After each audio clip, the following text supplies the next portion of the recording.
سلام دوستان عزیز، حالتون چطوره؟ اومدم با یه 2 بسته کیندی هیروز فقط بریم برای آنباکس.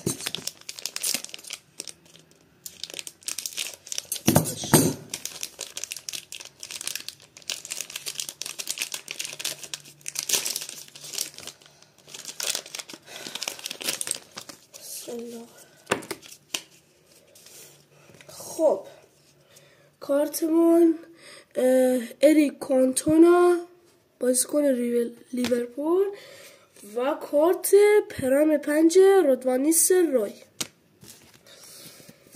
برچسب نمیدونم کیه، برچسب آردا گولر و برچسب بنیفیگور اریک کانتونا. بریم آنباکس بسته بعدی از هیروز.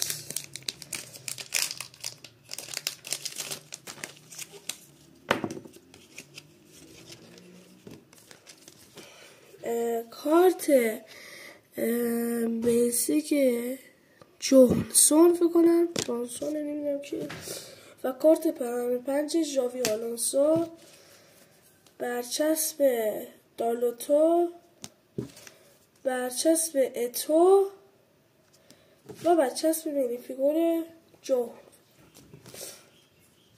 خب دوستان عزیز، ممنون که تا پایین ویدیو با ما بودید.